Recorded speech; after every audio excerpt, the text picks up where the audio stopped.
Гутен Морген, дороженькие, с вами как всегда Янка Алка и синее настроение. Сегодня на обзоре пиво из города Бамберг от пивоварни, основанной в 1718 году Кайзер Дорм. На Beer World Awards 24 года Келлер от Императорского собора получил серебро, а Вайс и Пилснер бронзу. Продегустируем.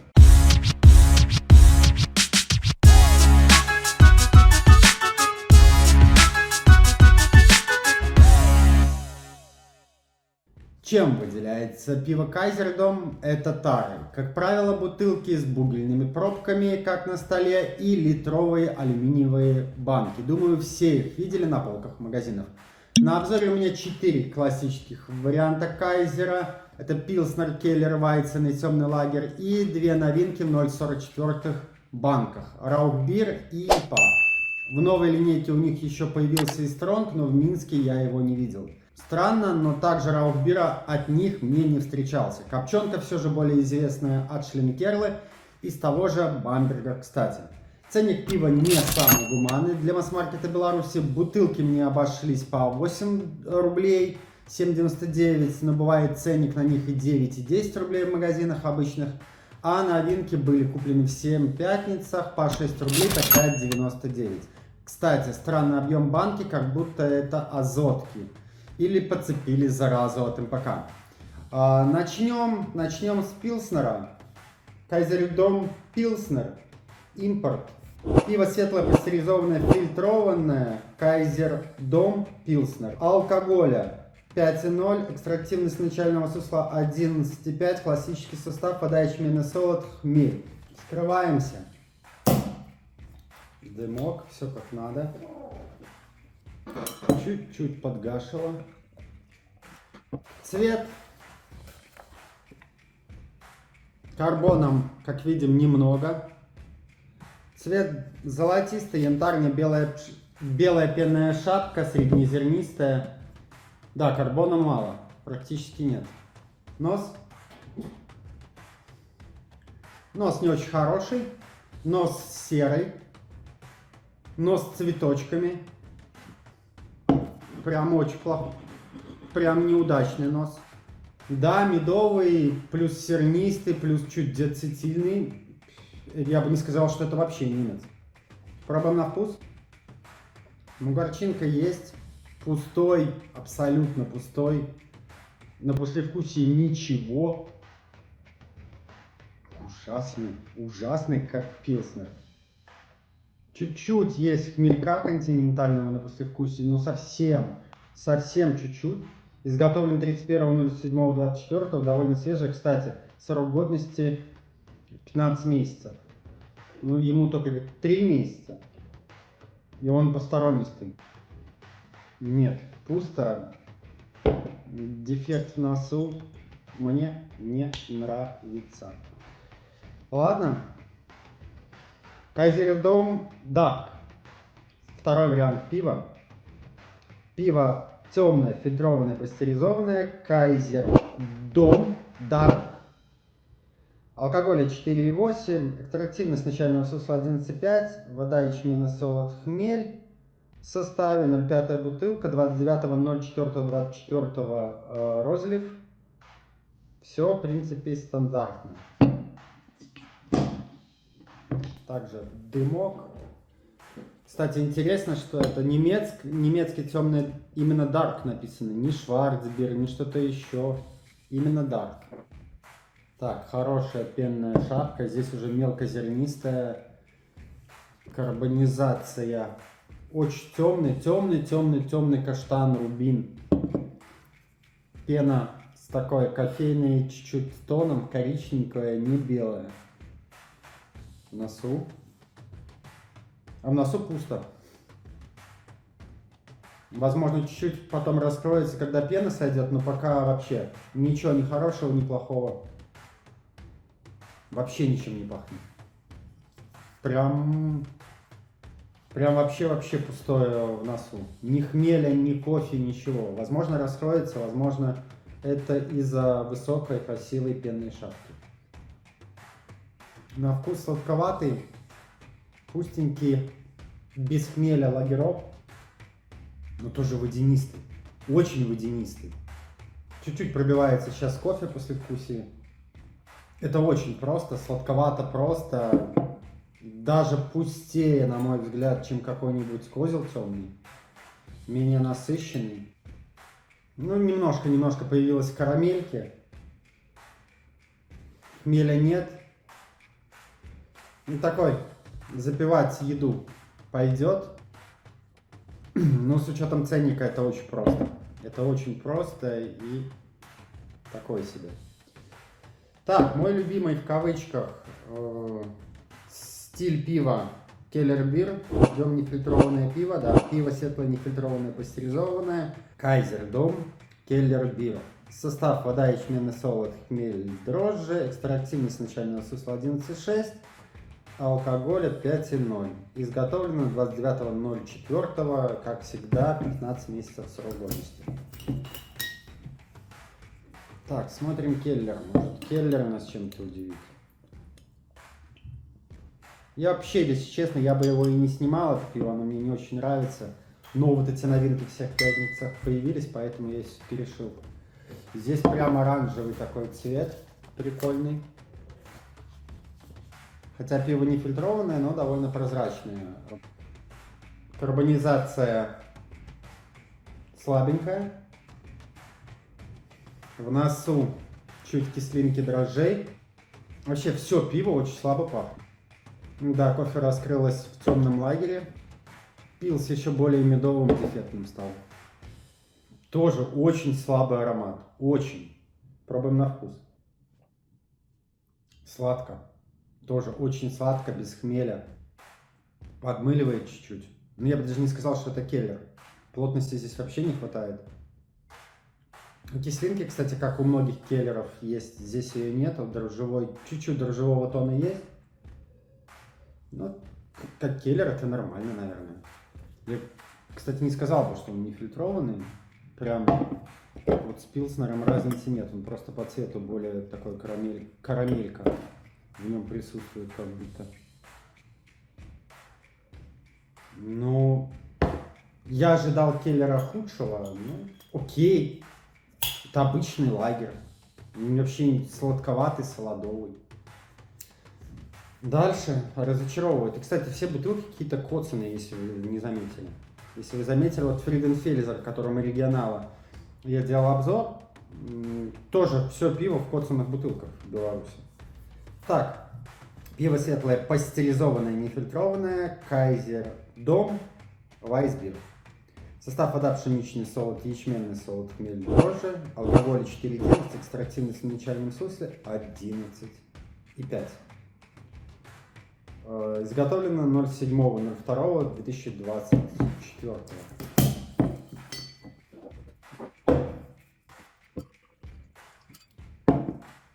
Ну, пшеничка тоже, кстати, карбон. Всего пива слабый карбон. Не знаю, с чем это связано.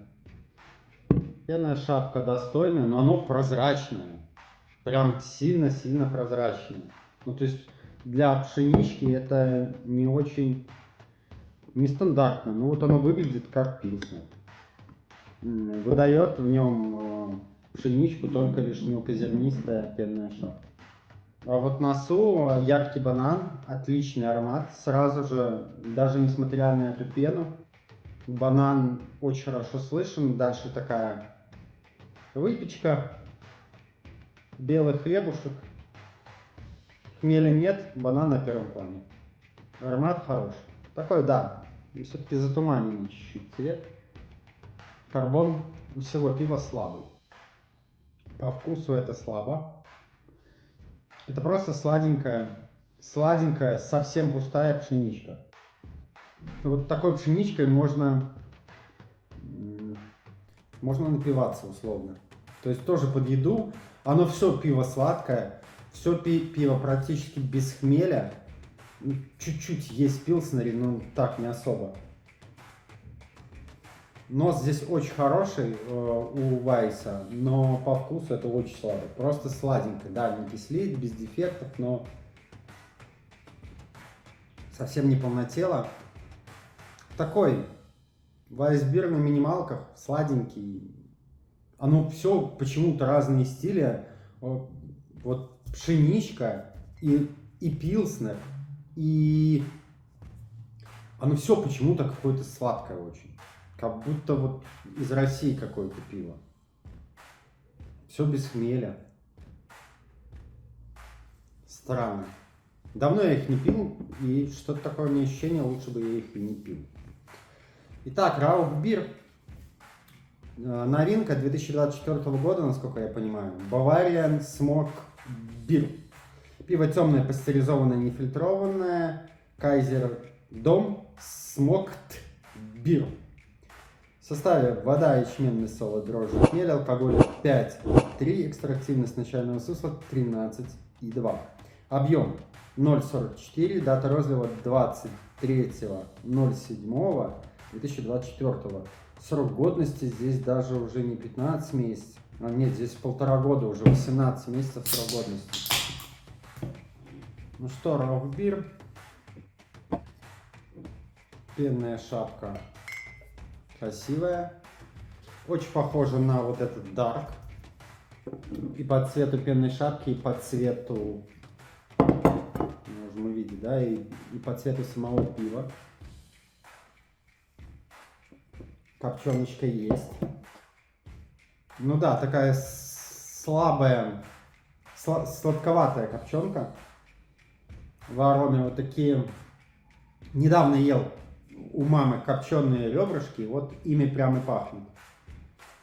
Неплохо, неплохо по носу, но обратно же вот это пиво, я его много не могу выпивать, даже Шлинкерлы, не больше банки.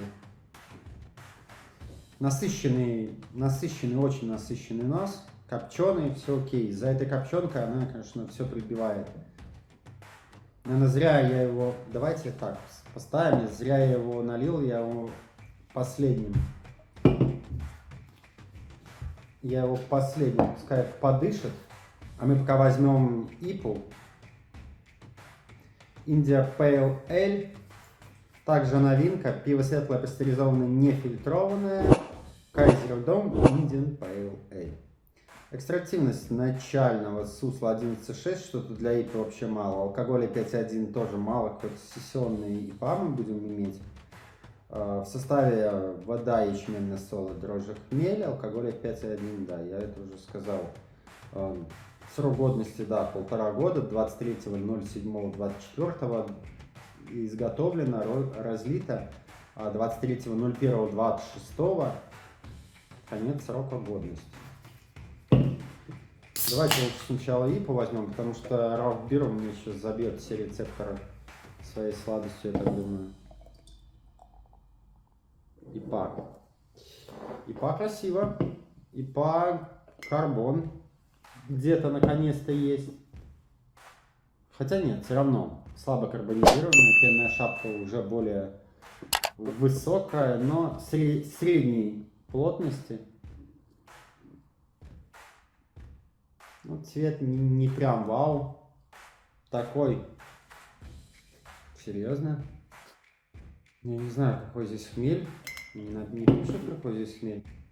Дело в том, что он пахнет вообще не ипой, не пахнет хмелем, он пахнет как первый пилснер, посторонисто и медово. Никакого континентального хмеля здесь нет. Ну, чуть-чуть на отдаленке есть что-то. Капелька еловых. Но все равно оно медовое почему-то. Да, чуть-чуть где-то на отдаленке есть елочки, но такое. Он более травянистый. Обратно же медовый, посторонистый, сладкий. Он сейчас немножко раскрывается. Проступают елки, но на первом плане это был ужас. Я офигел. Но вот сейчас, да, немножко раскрывается, ему надо подышать.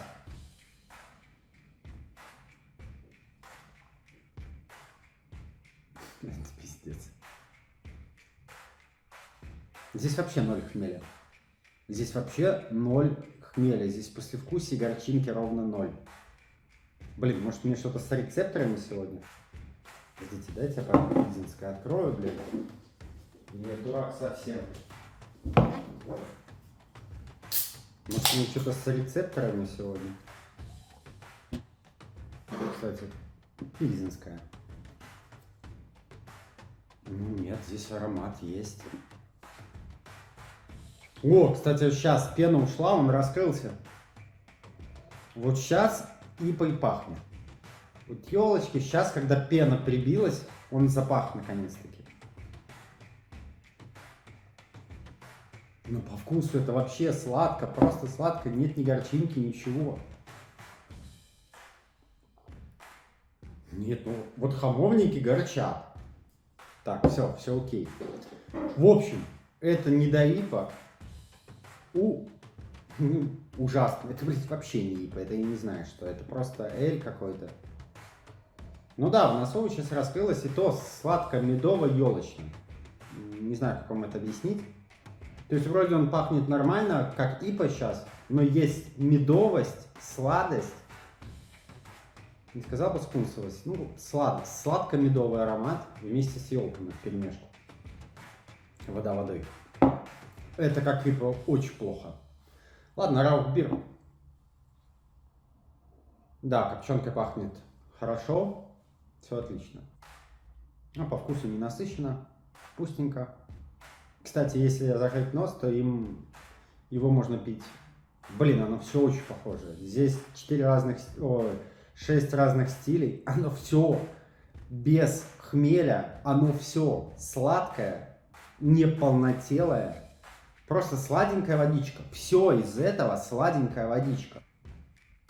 Не знаю, Шленкерла просто-то развалит вот это. Шленкерла полнотелая, плотная. Такое его не выпьешь, ты как поел. А здесь, ну, только нанюхаться, да. В аромате есть копченые тона, но по вкусу оно плоское. То есть Мартина Шленкерла, он плотный. Такой ты пьешь и наедаешься как будто. Здесь нет.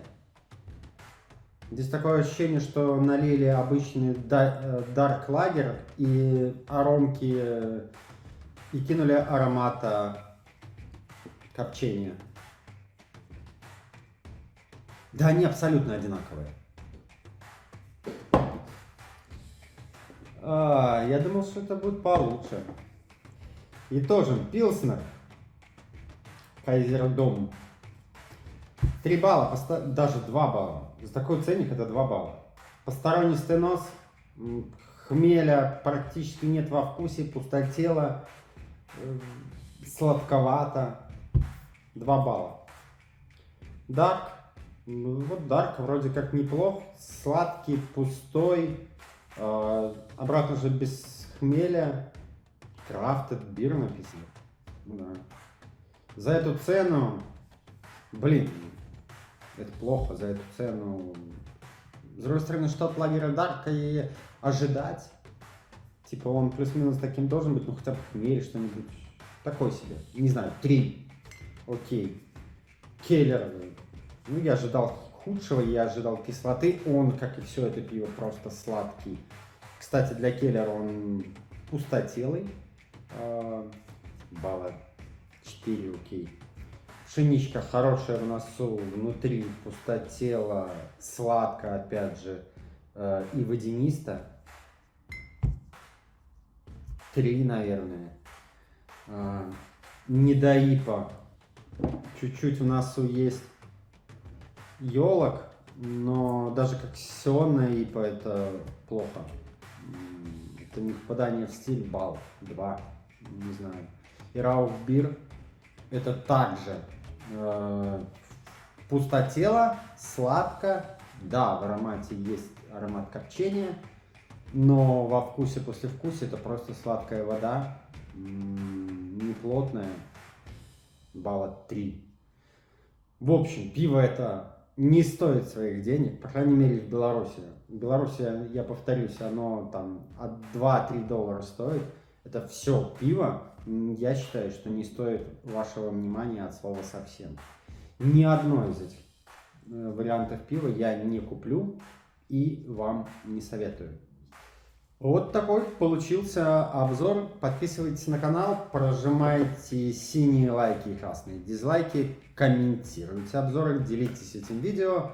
Подписывайтесь на телегу. Для вас, как всегда, пил Янка, Алка, Бабе.